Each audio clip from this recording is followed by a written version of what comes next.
sin distancias.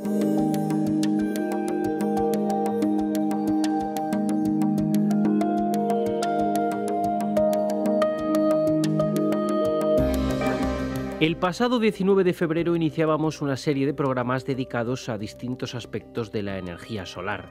En aquella ocasión te ofrecíamos una introducción a la tecnología solar concentrada. En el programa de hoy vamos a seguir avanzando para profundizar en un sistema muy novedoso.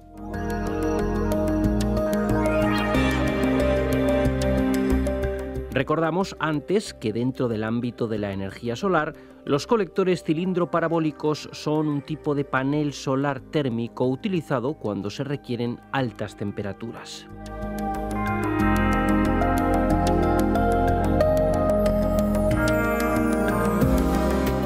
Lo habitual en plantas comerciales es el empleo de aceite como fluido de transferencia de calor en este tipo de colectores.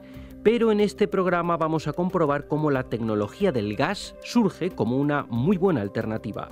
Como en el programa anterior, la profesora de Máquinas y Motores Térmicos de la Escuela de Ingenieros Industriales de la UNED, María José Montes, profundiza en esta cuestión con un invitado especial.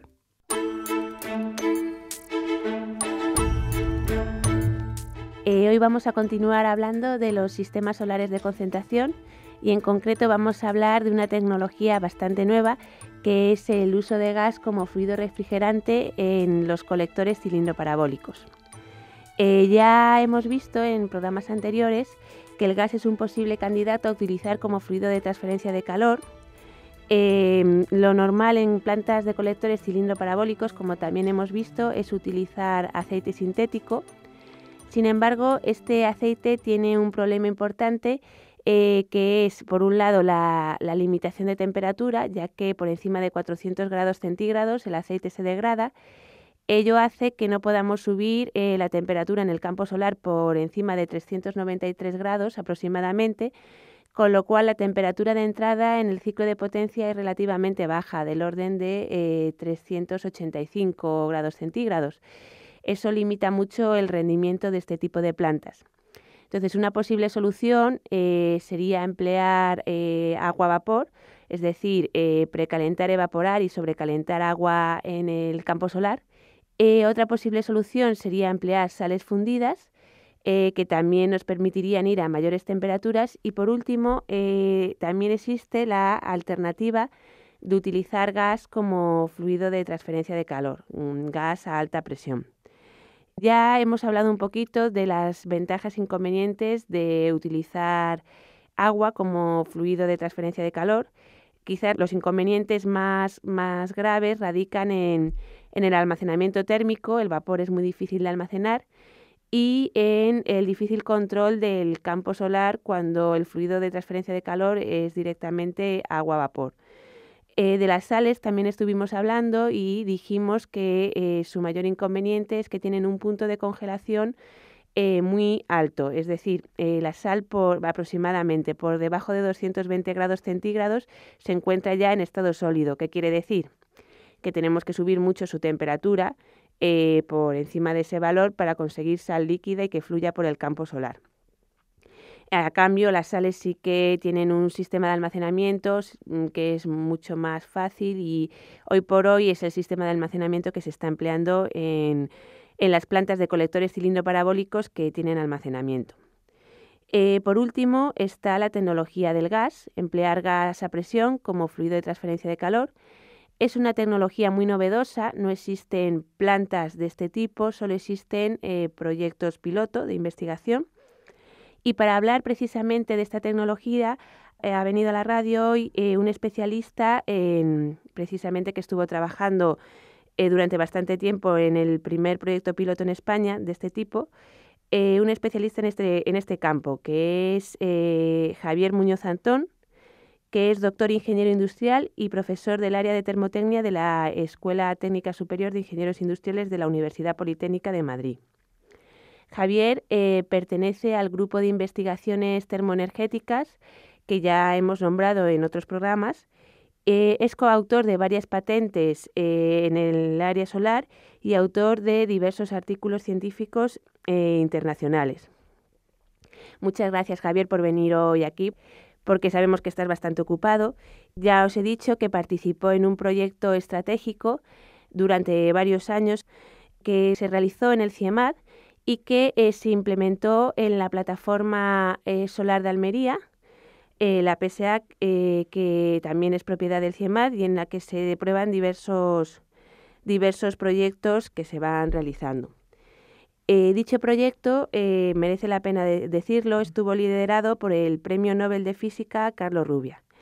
¿Podías describir brevemente cuáles son las características de ese lazo de gas en el que estuviste trabajando en la plataforma solar de Almería? Este lazo, como bien has dicho, estuvo principalmente conducido por el profesor Carlos Rubbia, Premio Nobel de Física en el 84, pues se basaba en una traslación de lo que es una tecnología ya conocida, que es utilizar gas para refrigeración en reactores nucleares. Con esta idea se buscó implementar en los colectores cilindro-parabólicos por las principales limitaciones que tú ya has indicado. Los fluidos que se utilizan a día de hoy tienen esos inconvenientes, como son el aceite térmico, que es el más implementado a día de hoy, cuya limitación es la máxima temperatura que puede alcanzar, ya que por encima de esos más o menos 390 grados se degrada químicamente y conduce a que haya que reponerlo. Sin embargo, el uso de un gas inerte nos puede llevar a que podamos olvidarnos, entre comillas, del fluido calorífero, en el sentido de que no tenemos que preocuparnos por el mantenimiento, reposición o similar, más que la reposición debida a las fugas. En el caso concreto de esta planta, la idea que se trasladó es utilizar gas, en un principio un gas genérico. Se hizo un estudio para ver cuál podía ser el gas más adecuado para las condiciones de funcionamiento específicas de un colector cilindro parabólico que funciona con energía solar. Y entre varios candidatos, como eran el helio, el dióxido de carbono o el nitrógeno, se vio que las mejores condiciones termofísicas eran las asociadas al dióxido de carbono. Además, también estaba el hecho de que el dióxido de carbono se venía utilizando desde hace décadas en la tecnología nuclear, con lo cual ya se conocía bastante bien el comportamiento y los inconvenientes que podía llevar asociados el uso de este fluido caloportador. Más características te puedo indicar que, como es lógico, es una planta experimental la que hemos construido en la plataforma solar de Almería y por tanto es muy pequeña, relativamente pequeña. Si comparamos, un reactor nuclear típico en España puede tener unos 3.000 megavatios térmicos y esta planta que hemos construido allí tiene 350 kilovatios, que son unos órdenes de magnitud menores, claro.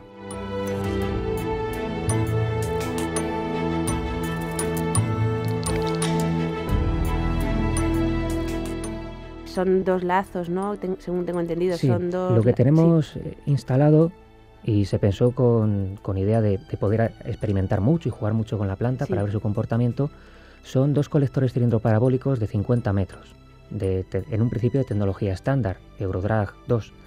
Sí. Estos colectores están dispuestos de tal forma que pueden funcionar tanto en serie como en paralelo, con lo cual podemos tener un colector de 100 metros o dos colectores de 50 metros, con lo cual tenemos la posibilidad de ver cómo se comportan en ciertas condiciones que pueden ser típicas de una planta comercial, como son, por ejemplo, el que un colector tenga una irradiación perfecta, mientras que el otro tiene algo de nubes, lo que conlleva que tiene una menor densidad de potencia en su superficie y, por tanto, genera absorbe menos energía. Eso puede llevar, por ejemplo, a que a la salida el fluido tenga menos temperatura en un colector que en otro.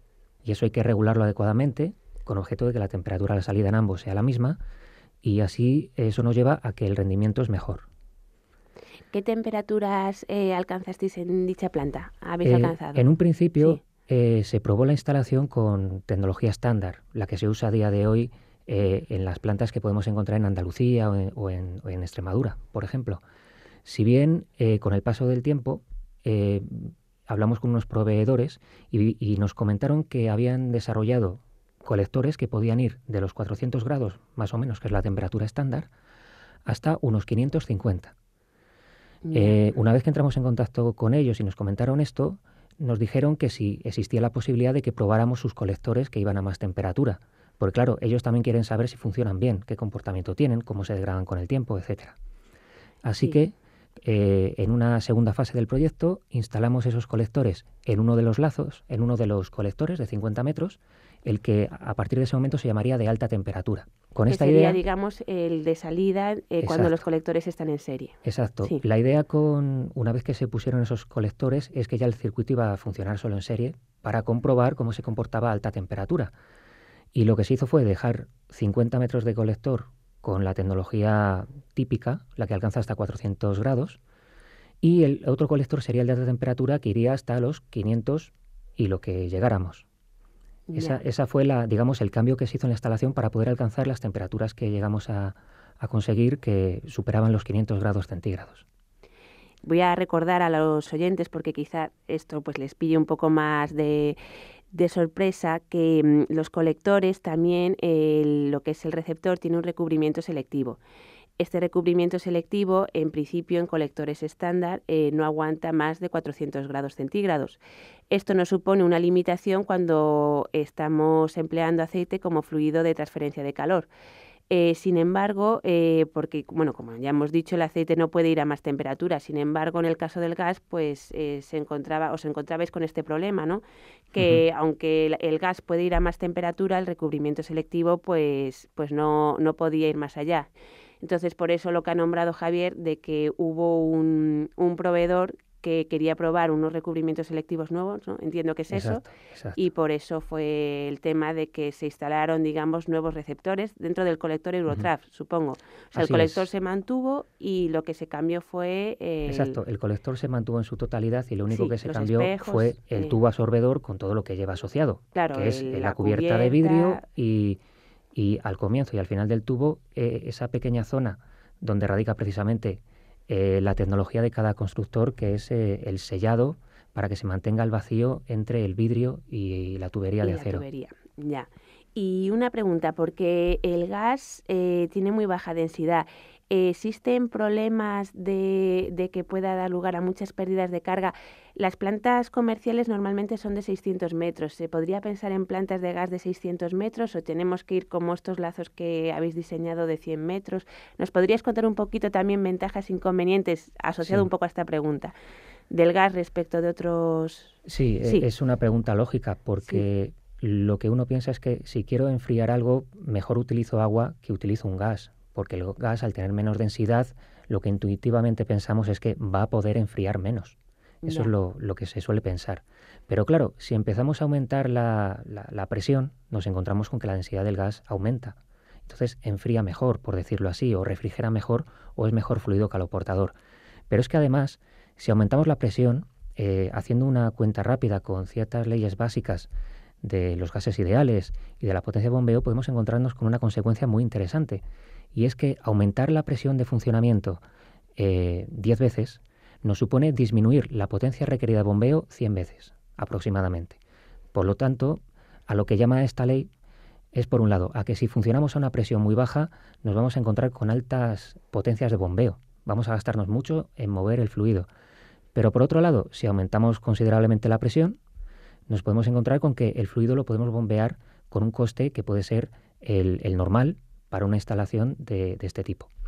Respecto a la pregunta de qué ocurre si nos planteamos la posibilidad de hacer lazos de 600 metros o de gran longitud, al fin y al cabo, superior a la del lazo de prueba, pues la respuesta es sí, se puede hacer, pero tenemos el inconveniente de que tenemos que ir a alta presión.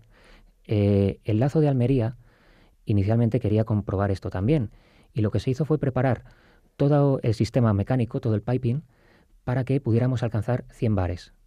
100 bares es una presión considerable, es 100 veces aproximadamente la presión atmosférica. Así que es una presión que supone un esfuerzo en las tuberías o en cualquier elemento mecánico considerable, porque tiene que aguantar la fuerza de 100 bares frente a un bar que hay en el exterior.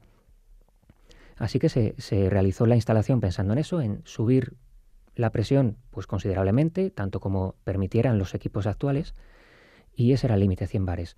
Se comprobó que con este lazo de 100 metros, el subir hasta 100 bares, o incluso menos, nos lleva a potencias de bombeo similares a las que podemos encontrar en una planta convencional de aceite térmico, como es el caso, que es la que a día de hoy podemos encontrar muy fácilmente en España.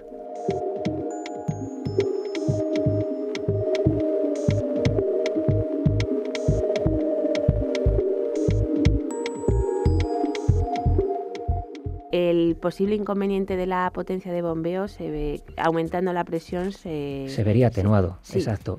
Por supuesto, no todo es estupendo, hay ciertos inconvenientes. Al estar funcionando a tanta presión, la bomba, ese elemento que es crítico en este caso, es el que posibilita la adecuada refrigeración de los colectores, que es un elemento considerablemente caro. Pues tiene que ser una bomba especial, tiene que ser una bomba estanca para que no haya fugas. Claro. Y eso nos lleva a que es una bomba que funciona mediante unas corrientes magnéticas, el rotor es independiente del motor, por decirlo así, y eso nos lleva a que es un elemento más caro, por desgracia, pero no tan elevadamente caro como para hacerlo totalmente inviable. ¿Y qué otros inconvenientes, si nos puedes contar un poco, os habéis encontrado con la planta? Si nos los pudieses contar un poco. Sí, exacto. En cualquier ocasión que se trata de hacer algo nuevo, surgen miles de problemas. La mayor parte de ellos fueron solventados fácilmente, tan solo hacía falta una cierta experiencia operativa. Pero hubo uno muy particular que es muy concreto del uso de la tecnología de gas y de ir a altas presiones. Los colectores cilindro parabólicos se caracterizan porque para posibilitar el concentrar la radiación solar tiene que moverse tanto el elemento receptor como el elemento concentrador. Por lo tanto, tenemos que mover tanto la tubería como los espejos. Y esto nos lleva a tener una tubería móvil. Esa tubería móvil la tendremos que unir en algún momento con el resto de la instalación.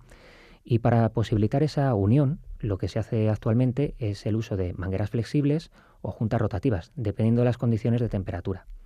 Pues bien, para las condiciones de temperatura que teníamos en esta instalación, tenemos que utilizar juntas rotativas.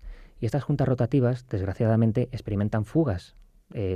Como cualquier elemento que se va a mover, pues tiene unas ranuras a través de las cuales se puede escapar un fluido.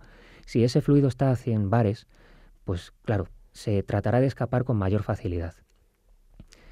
Este inconveniente fue el principal hándicap que encontramos durante la operación del lazo de pruebas. De un día para otro, dependiendo de las condiciones en las que estuviéramos operando, podíamos llegar a perder de 1 a 3 bares de presión en el circuito, lo que supone pues perder masa de gas dentro del circuito que al día siguiente, si queremos operar, tenemos que reponer. Ese era el principal inconveniente que hemos encontrado. Nos hemos puesto en contacto con los proveedores de estos elementos, las juntas rotativas, y están trabajando en mejorar este problema, porque como se puede imaginar todo el mundo, al proveedor también le interesa demostrar que puede mejorar sus componentes. Ya. O sea que ese es, digamos que fue el principal problema. Y una pregunta que quizás, ¿hay instalado un sistema de almacenamiento térmico en la planta o se piensa cuál puede ser el más idóneo para este tipo de plantas con gas?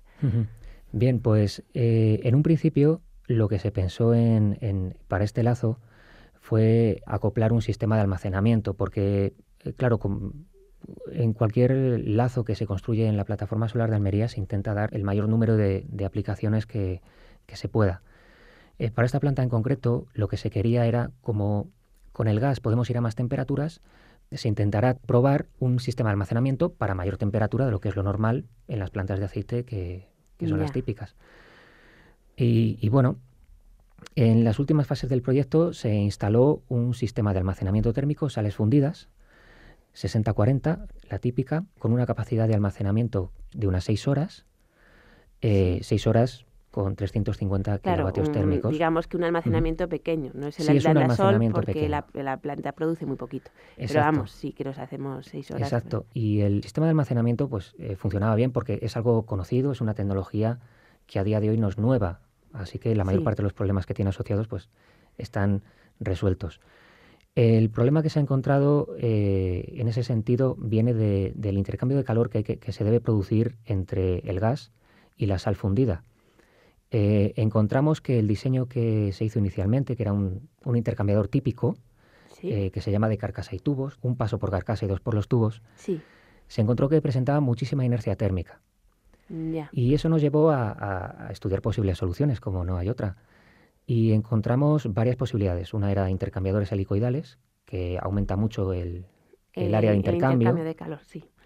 Y luego, por otro lado, varios proveedores nos propusieron intercambiadores de circuito integrado, en la cual tenemos microcanales por los cuales circularía el fluido, la sal fundida en este caso, por los microcanales, y que sobre el papel funciona muy bien, pero que no se han llegado a implementar porque, bueno, nos ha pillado la crisis Y son muy caros, ¿no? y son un poco caros, sobre todo porque no se hacen muchos. Entonces, Ya. claro, no hay una economía de escala que posibilite el que los precios bajen.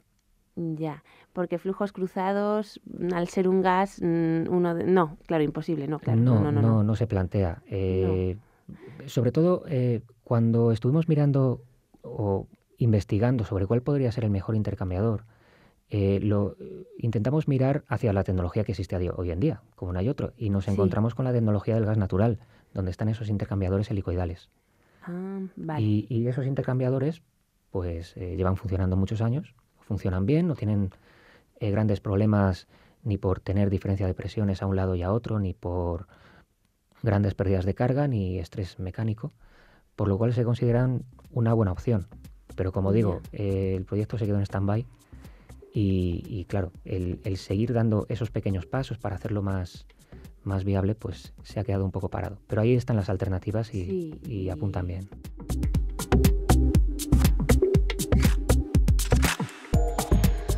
De hecho, la planta sigue funcionando, ¿no? Aunque digamos, sí, ¿no?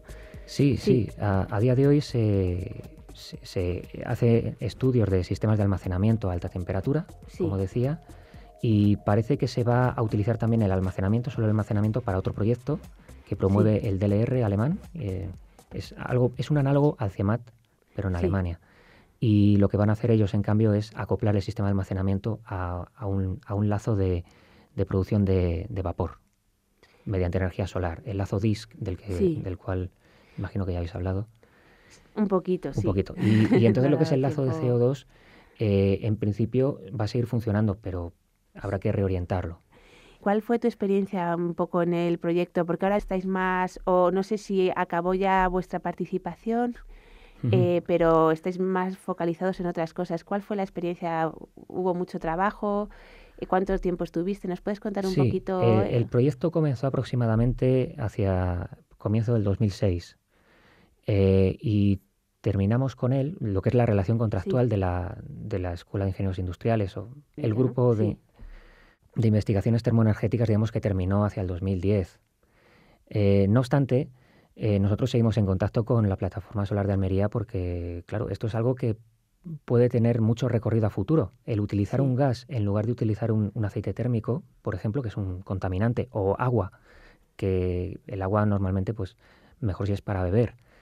Sobre todo teniendo en cuenta que el recurso solar principalmente está en zonas desérticas donde el agua es oro.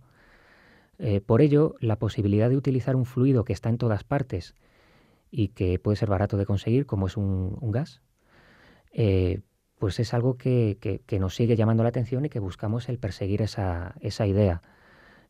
No solo desde el punto de vista de colectores cilindroparabólicos y no solo desde el punto de vista de dióxido de carbono, porque un escenario ideal sería el que pudiéramos funcionar con aire, que si tuviéramos algún tipo de pérdida en nuestro circuito pudiéramos... Barato, digamos, exacto. Sí, más fácil de conseguir. Y bueno, quien dice aire pues puede decir nitrógeno, ya que es el 80%. Así que es una posibilidad que no se descarta. Y además, el seguir en contacto con la Plataforma Solar de Almería, hablando de estos temas, y también por investigaciones propias, diversas patentes, diversos papers, nos lleva a otras posibilidades, dado que el principal problema que nos ha aparecido en cuanto a operatividad es las fugas en los elementos móviles. El planteamiento que surge es ¿por qué no eliminar esos elementos móviles? Entonces surgirían, digamos, dos alternativas principales. Una sería un colector cilindro parabólico donde el tubo no se moviera, se movieran solo los espejos. Hay diversas patentes al respecto, se puede encontrar bibliografía. Tiene un inconveniente fundamental que son grandes esfuerzos mecánicos, ya que la gran superficie de espejos debe estar bien reforzada y ese refuerzo, para aguantar las cargas del viento, llevan a gran masa. Otra alternativa es, en lugar de utilizar colectores cilindroparabólicos, utilizar tecnología Fresnel, en la cual el receptor no se mueve y son los espejos que están en el suelo y que van siguiendo la trayectoria solar adecuadamente los que se mueven. Son espejos relativamente pequeños, de no gran masa, no tienen que aguantar grandes cargas de viento y eso hace que la tecnología Fresnel sea una nueva alternativa. Actualmente hay varias plantas en el mundo. Tenemos dos aquí en España principalmente, las de Puerto Rado, en Murcia, y estas plantas funcionan con vapor de agua, generan vapor. A día de hoy funcionan bien, tienen algunos problemas, pero bueno, funcionan bien. Nuestra idea, en la cual investigamos a día de hoy, es la de, en lugar de utilizar Fresnel con vapor de agua, pues intentemos aprovechar el conocimiento adquirido en la plataforma solar de Almería y utilizar un Fresnel con gas, por ejemplo. Ya. Y esa es una posibilidad que está abierta y que actualmente está en investigación. Ya, y has nombrado antes la crisis como la causa que hizo que el proyecto finalizara. ¿Cómo ha afectado, crees, la crisis a este tipo de proyectos? ¿Cómo está afectando a este tipo de proyectos piloto? Pues al final no... Sí, los proyectos piloto, al fin y al cabo, o cualquier investigación, se suele hacer cuando el momento económico es boyante y se puede invertir sin problemas, ¿no? No hay otras necesidades más acuciantes. Así que a día de hoy en España pues nos encontramos con que gran parte de la investigación está parada, desgraciadamente. Aquella investigación en la que los fondos vienen del extranjero, de algunos concretos, pues pueden seguir adelante, digamos, manteniendo la misma línea. Pero las que se basan en la investigación nacional, pues inevitablemente se ven tocadas. Aquí en el país hay cosas más importantes quizás que la investigación. Así que el tema de plantas piloto, nuevas tecnologías, quizá pase por un proceso de tratar de llevarlo fuera, en el sentido siguiente. Hay muchos países que tienen muchísimo sol y tienen interés en aprovechar ese sol. Pueden ser, por ejemplo, los países árabes. Y estos países cada día más se están interesando por tecnologías solares. Se han dado cuenta de que les sale mejor consumir menos petróleo ellos, o lo que gastan, gastarlo mejor, y vender más al extranjero porque les reporta más beneficio. Y una forma de conseguir ese escenario es el de aprovechar las posibilidades que tienen en su misma localización, como en este caso es el sol. Así que una de las posibilidades quizás es el tratar de importar nuestras ideas, nuestro conocimiento adquirido después de tantos años de vacas gordas, a países donde quizá tienen necesidad de aprender ese conocimiento. Vale, pues muchísimas gracias. Tomamos nota, ¿no?, de este último apunte y que muchas gracias por estar hoy aquí y nada, pues esperamos verte en otra ocasión. Vale, muchas gracias por la invitación. Gracias. Agradecemos a la profesora María José Montes y a Javier Muñoz su presencia en Sin Distancias. Aún nos quedan más programas para conocer más aspectos de la tecnología solar que iremos escuchando en próximas semanas.